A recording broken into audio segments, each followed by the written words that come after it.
जय हिंद एवरीवन, स्वागत है आप सबका चाणक्य करियर इंस्टीट्यूट चंडीगढ़ के यूट्यूब चैनल पर। तो मेरा नाम अभिषेक है and I am the mathematics faculty. पिछली वीडियो में हम लोगों ने 4 क्वेश्चन डिस्कस किए थे और चारों के चार जो थे वो सीक्वेंस और सीरीज चैप्टर के थे। तो आज मैं आपके साथ कुछ और क्वेश्चंस जो है डिस्कस करूँगा and we will move serial wise. ठीक है जी, तो चलिए लेट्स स्टार्ट। क्वेश्चन नंबर 3 हमने पिछली बार डिस्कस नहीं किया था। हमें क्वाड्रेटिक इक्वेशन गिवन है x² minus kx plus k equal to 0, जिसका एक रूट दूसरे रूट से 2√3 ज्यादा है। 2√3 टाइम्स नहीं है, 2√3 ज्यादा है। तो हमें उस k की वैल्यू निकालनी है। तो चलिए फटाफट क्वेश्चन सॉल्व करते हैं। अब आप सबसे पहले क्या करेंगे, आप बेसिक जो इंफॉर्मेशन है उसको लिख लेंगे। क्या सम ऑफ रूट्स, आपने 2 रूट्स ले लिए, अल्फा प्लस बीटा आपके पास आ गया है k और अल्फा बीटा आपके पास भी आ गया है k, क्योंकि इक्वेशन ये है। और यहां से आपके पास क्वेश्चन कहता है that alpha is equals to beta plus 2√3। तो यहां से मैं कह सकता हूं अल्फा माइनस बीटा इज 2√3। अब अल्फा माइनस बीटा पता है, अल्फा प्लस बीटा पता है, बट प्रॉब्लम क्या है? प्रॉब्लम है वैल्यू ऑफ के। अगर आपको अल्फा बीटा की वैल्यू पूछते तो हम कैलकुलेट फिर भी हमें नहीं बता सकते थे, क्योंकि के नहीं पता है।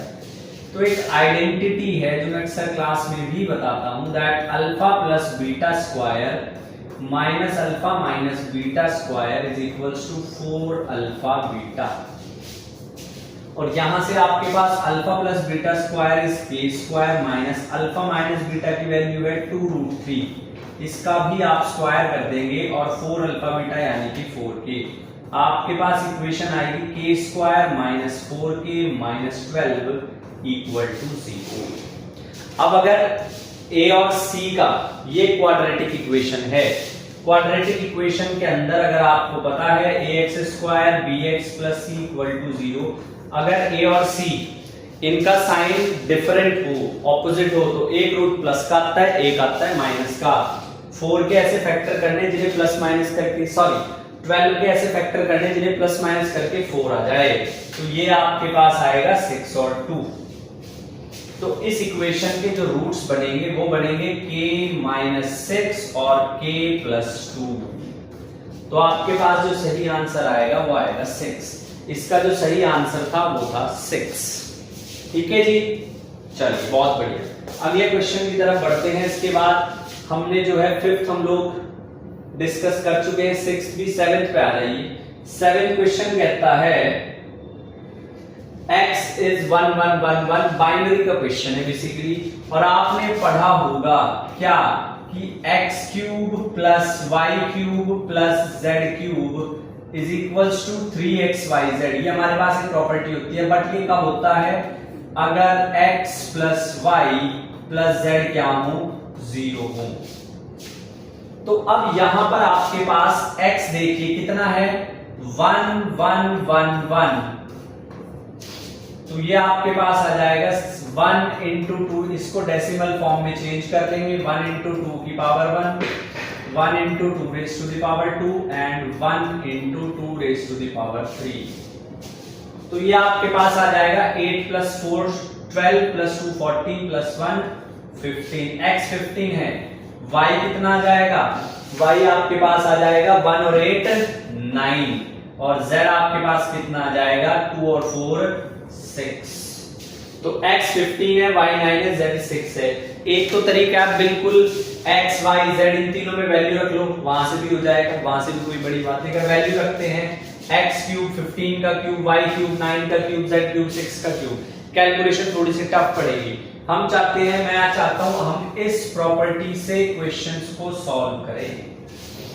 तो अगर आप इसको ध्यान से देखोगे, लेकिन यहाँ पे क्या है, यहाँ पे x³ - y³ - z³।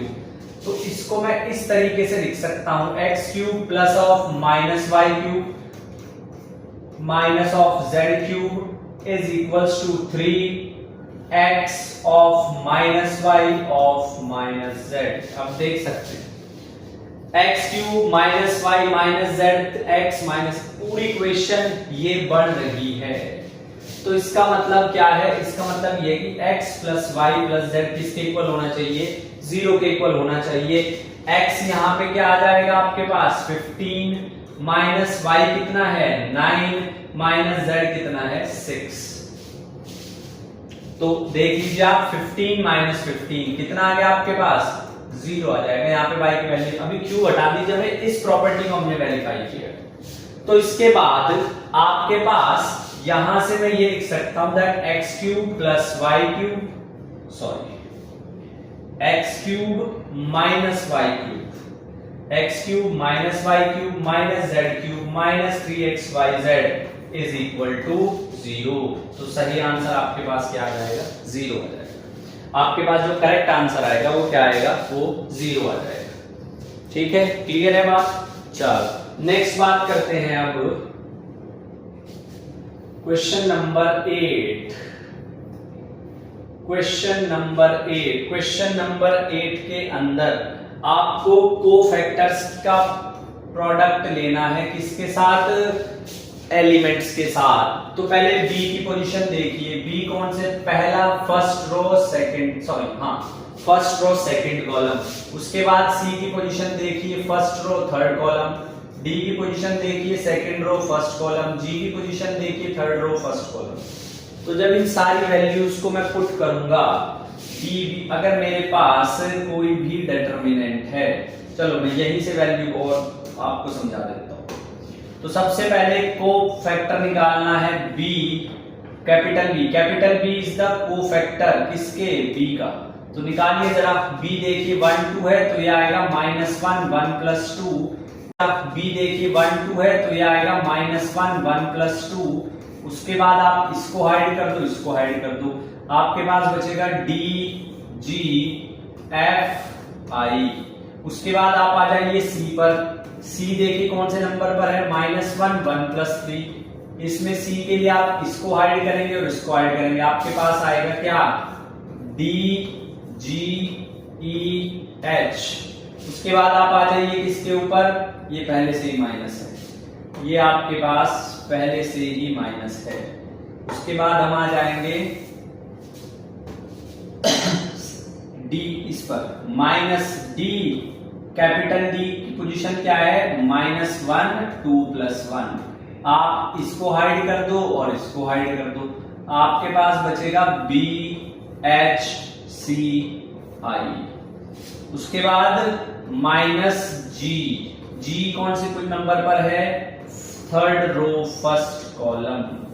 तो G के लिए इसको हाइड कर देंगे और ये आ जाएगा आपके पास कितना B H C I, ये आ जाएगा आपके पास। जब आप इन सबको सिंप्लीफाई करोगे तो मैं डायरेक्ट आंसर बता देता हूं, आंसर आएगा 0। आप सॉल्व करके देख सकते हैं। ठीक है, अगर मुझे कोफैक्टर निकालना है Cij तो ये आएगा -1 i plus j into Mij is minor factor. Mij क्या होता है, माइनर फैक्टर होता है। अगर मुझे मेरे पास 2/2 का एक डिटरमिनेंट है 2 4 6 9, मुझे कोफैक्टर 4 का निकालना है। पहले मैं 4 की पोजीशन चेक करूंगा, फर्स्ट रो सेकंड कॉलम, ये आएगा -1 1 प्लस 2। उसके बाद 4 वाली रो को और 4 वाले कॉलम को हाइड कर दो, ये आ गया 6। तो कोफैक्टर कितना आएगा आपके पास -6। ठीक है, बहुत बढ़िया। अब अगले क्वेश्चन की तरफ बढ़ते हैं। Consider the following statement in respect of the determinant. Determinant के विद रिस्पेक्ट इस स्टेटमेंट की बात करते हैं। इसको आपको सबसे पहले ओपन करना पड़ेगा। मैं इसको ओपन कर दूंगा k × k + 2, k वाली इस पूरी रो पूरे कॉलम को। इस क्वेश्चन ने काफी परेशान किया है। मतलब अगर 3 नंबर का सम, स्क्वायर का सम 0 आ रहा है, इसका क्या मतलब है। अब अगर वो नंबर नेगेटिव भी है तब भी स्क्वायर हो रहा है, 0 तो नहीं आ सकता है। इसका सीधा सीधा मतलब ये है कि a भी 0 है, b भी 0 है, c भी 0 है। तो जब यहाँ पे रखोगे डिटरमिनेंट बनेगा 1 1 1 1 1 1 1 1 1, 0 आ जाएगा। तो क्या आंसर आएगा इसका 0। ये बहुत छोटा सा क्वेश्चन था। नेक्स्ट पे आ जाओ। नेक्स्ट में अगर आप x को 0 रख दो, वैसे तो आप इसको सॉल्व कर सकते हो बिल्कुल ऐसे ही ओपन करके, लेकिन अगर आप x को 0 रख दो आपके पास बचेगा 1 omega omega square omega omega square 1 और ओमेगा स्क्वायर 1 ओमेगा, ठीक है, ओमेगा स्क्वायर 1 ओमेगा। तो अब यहाँ पे देख लो हम क्या कर सकते हैं, ठीक है जी। तो ये हमारे पास जो है वो बन जाएगा, इसको आप सिंप्लीफाई करोगे ये भी 0 के इक्वल ही आएगा, x इक्वल टू 0। आप कर सकते हो इसको प्रूव करके, चेक करके। नेक्स्ट पे आ जाओ, कहता है what is under root three plus iota root 3 minus iota. इसको जब सबसे पहली बात तो रेशनलाइज कर लो, complex conjugate 3 plus iota root 3 minus iota multiply root 3 plus iota root 3 plus iota, ये बन जाएगा आपके पास। क्यूब बाद में करेंगे, मल्टीप्लाई करेंगे 3 का square 3 minus 1 plus 2 root 3 iota upon 3 का स्क्वायर 3 माइनस 1 2, तो ये आ जाएगा कितना 1 माइनस रूट 3 आयोटा। इसका क्यूब करना है। जब इसका क्यूब करेंगे, ध्यान से सुनना, तो मेरे पास -1 plus root 3 iota by 2 value होती है किसकी, ओमेगा। और यहां से मैंने 2 उधर भेज दिया तो -1 प्लस रूट 3 आयोटा किसके इक्वल आ गया, 2 ओमेगा। और नेगेटिव कॉमन ले लिया तो 1 माइनस रूट 3 आयोटा किसके इक्वल आ गया, -2 ओमेगा। तो बस -2 ओमेगा को यहाँ पे क्यूब कर देंगे, तो -2 ओमेगा का अगर क्यूब करेंगे तो आंसर 8 आएगा। 3 माइनस 1 2 माइनस 2 रूट 3 आयोटा, ये माइनस थोड़ी आएगा प्लस आएगा यहाँ, 1 प्लस ये आएगा 1 प्लस 3 आयोटा, हाँ तो ये माइनस ओमेगा स्क्वायर के बराबर होगा। और 2 कहाँ गया, 2 तो कैंसिल, नीचे 2 भी तो है। रुको इसको थोड़ा दूसरे तरीके से करते हैं। मैं अगर आपसे कहता हूं कि रूट 3, मेरे पास ओमेगा की वैल्यू है -1 प्लस रूट 3 आयोटा बाई 2 ये, और ओमेगा स्क्वायर की वैल्यू है -1 माइनस रूट 3 आयोटा बाई 2। तो सबसे पहले मुझे रूट 3 प्लस आयोटा को समझना है, ठीक है। रूट 3 प्लस आयोटा इसकी वैल्यू चाहिए मुझे, ठीक है। तो मैं आयोटा से क्या करूंगा, मैं सबसे पहले आयोटा से मल्टीप्लाई कर दूंगा इस इक्वेशन को सिंप्लीफाई। ये आएगा आयोटा ओमेगा, ये आएगा minus iota minus root 3 upon 2, ये आ गया है। 2 को इधर ले जाओ, 2 iota omega minus iota minus root 3 iota minus इधर ले आओ -2 iota omega iota plus root 3, ये तो आ गया आपके पास फर्स्ट। इसी तरह इसमें आ जाओ, इसमें फिर से आयोटा से मल्टीप्लाई कर दी, iota omega square minus iota minus plus root 3 upon 2, ये आ गया 2 iota omega square is equals to root 3 minus iota. ये हमारे पास इसकी वैल्यू आ गई। तो जब मेरे पास दोनों वैल्यू आ गई हैं तो बस वैल्यू रख दो, ये आ जाएगा -2 आयोटा ओमेगा, माइनस की जरूरत ही नहीं पड़ी, 2 आयोटा ओमेगा स्क्वायर की power 3, 2 cancel iota cancel, 1 omega cancel, ये आएगा -1 बाई ओमेगा क्यूब, जो कि क्या होता है माइनस ओमेगा स्क्वायर क्यूब, ये आया है -ओमेगा6 -1, तो ये आपके पास आ जाएगा, ठीक है। तो इस वीडियो में बस इतना ही बताऊंगा, बाकी नेक्स्ट वीडियो में और आगे के क्वेश्चन करेंगे। 13 तक मैं सॉल्व करा चुका हूँ। चैनल पर नए हैं तो सब्सक्राइब कर लीजिएगा। वीडियो को आखिर तक देखने के लिए थैंक यू सो मच। जय हिंद।